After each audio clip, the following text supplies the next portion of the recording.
우리가 이제 주변에서 연끌한 사람들을 보면 5억을 너무 쉽게 생각하더라고요. 5억, 7억, 8억을. 그러면서 그들이 항상 하는 얘기는 있습니다. 그만큼의 돈을 빌릴 수 있을 만큼의 이제 능력이 되기 때문에 은행에서 돈을 빌려준 거다라고 얘기합니다. 실제로 그들의 말 중에 일정 부분은 맞는 얘기일 수 있습니다. 그만큼의 대출 여력이 있어서 대출을 낼 수 있는 능력이 있는 것도 사실입니다.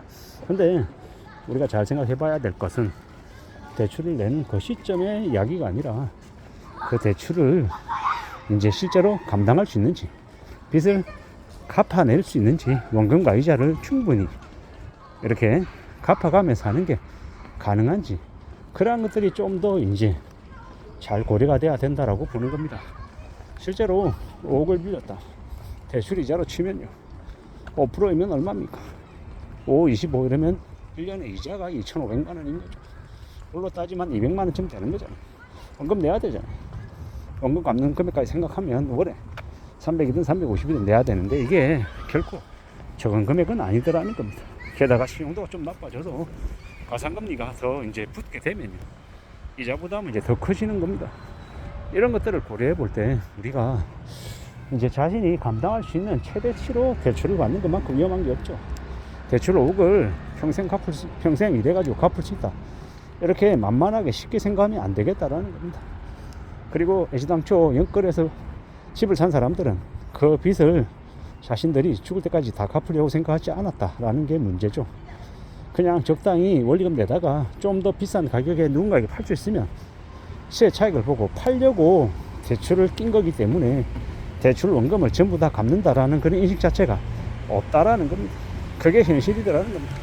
우리가 더욱더 여러 가지를 잘 고려하며 살 필요가 있는 것 같습니다. 살아간다라는 게, 산다라는 게 내가 책임을 질 수 있는지, 내가 그걸 감당할 수 있는지 고려하면서 뭔가를 결정해야 되는데, 통상적으로 사람들이 그런 걸 이렇게 잘 안 따져봅니다. 계산기 잘 두드려보고 냉정하게 살펴보고 여러 가지를 고려해보고 할 수 있을지 없을지 잘 따져봐야 되는데 그런 걸 잘 따져보지 않더라는 겁니다.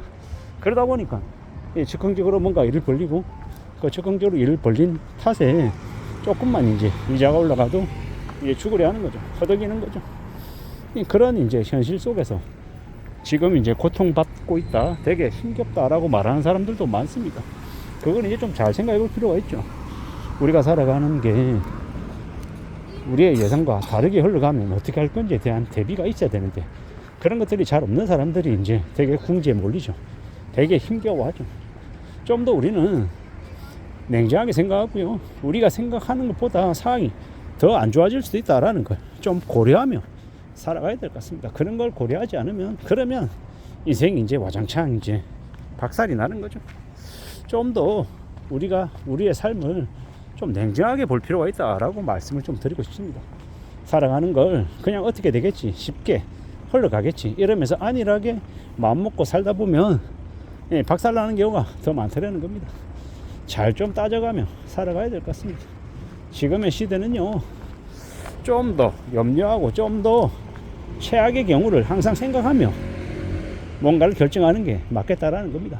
특히나 지금 집값은 너무나도 말도 안 되게 높아져 있는 가격이기 때문에 최소 몇 년간은 사람들이 집을 살 생각을 아예 그냥 접었을 겁니다. 그리고 당장은 생존을 최우선의 과제로 생각하며 지내고 있죠. 다니고 있는 회사에서 언제 내몰릴지 모르는데 함부로 이제 5억씩 3억씩 대출을 낸다고요? 아닙니다. 지금은 사람들이 아예 대출 자체를 낼 생각 자체를 접었습니다. 왜냐? 그래야 버틸 수 있으니까, 그래야 견딜 수 있으니까 말입니다. 지금의 시국이 꽤나 예사롭지 않다라고 사람들이 다들 생각합니다. 그래서 어떤 마음이 필요합니까? 보수적인 마음. 최대한 뭔가 일을 안 벌리는 게 좋겠다라고 생각하고 있죠. 그런 상황들이 지금이다라고 보고 움직여야 될 것 같습니다. 빚 1억을 갚아본 적 있습니까? 1억 갚는 게 쉽습니까? 쉽지 않습니다. 1억도 쉽지 않고요. 2억은 더더욱더 쉽지 않고, 보통의 사람들이 빚을 3억, 4억을 금방 갚는다. 뭐 이거는 거의 무리입니다. 되게 힘겨운 얘기다라는 겁니다. 정말로 의사 정도 돼서 저기 이제 페이를 닥터페이 해서 1,500만 원, 2,000만 원 혹은 뭐 3,000만 원 정도 벌어야 그래야 이제 5억이다, 7억이다, 10억이다 라고 하는 대출을 그래도 눈에 보이게 줄여 나갈 수 있는 거지. 월에 원금 100만원, 150만원 갚아가며 빚 5억을 쉽게 그렇게 줄여 나갈 수 없다라는 겁니다. 그게 현실이다 라고 보면 맞을 것 같습니다. 앞으로 7월 이후에 스트레스 DSR 3차 시행하고 가산금리 1.5% 부과되고 하면요, 어떻게 되겠습니까? 더 빡세지는 거죠. 더 힘들어지는 겁니다. 이런 상황들을 고려하지 않고 생각하지 않고 그냥 여행처럼 이제 호가 기준으로 가격이 많이 올랐다라고 하면서 희망회로만 돌리면 이제 당장의 삶이 순식간에 뒤집어지고 박살나는 경우가 생길 수 있다라는 겁니다.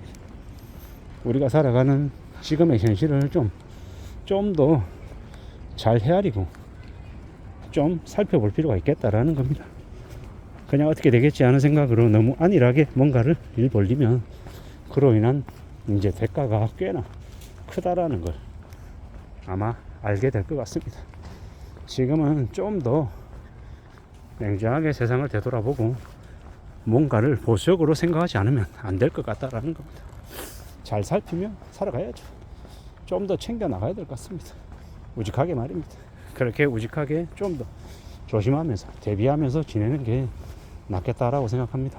그렇게 살아가야, 그렇게 지내야 뭔가를 만들어내지 않겠나라고 보는 거죠. 우직하게 살아가고 좀 계산기를 잘 두드려보고 감당 못할 이자 부담 때문에 허덕이진 않는지 잘 살펴봐야 될 것 같습니다. 그냥 너무 막연하게 너무 대략 생각하면서 뭔가를 결정하는 만큼 위험한 게 없다라고 생각합니다. 잘 궁리하고 잘 살펴보고 판단을 신중하게 또 신중하게 해야 될 것 같습니다. 그런 결정은 잠시 잠깐이지만은 그 결정으로 인한 이 후폭풍은 수십 년간 지속된다라는 걸 우리는 잊지 않아야 될 것 같습니다. 잘 명심하고 잘 살펴보며 지내야 될 것 같다라는 겁니다. 세상 살아가는 게 참으로 녹록지 않습니다. 쉽지 않습니다. 쉽지 않은 지금의 이 현실을 어떻게 전화하고 어떻게 극복할지에 대해서 잘 좀 생각해 둬야 할 것 같습니다. 그렇게 대비하고 대응하고 살아가는 게 우리에게 더욱더 요구되는 것 같습니다. 삶을 만만하게 생각하지 않아야 될 것 같습니다. 두려워하고 겁내고 어떻게 좀 대응할지에 대해서 심사숙고하면서 항상 뭔가를 결정할 때는 최대한 신중하게 또 신중하게 수십 번 수백 번 결정해도 과하지 않다라고 말씀을 드리고 싶습니다. 특히나 빚을 내는 건 더욱더 신중해야 된다라고 봅니다. 이상입니다.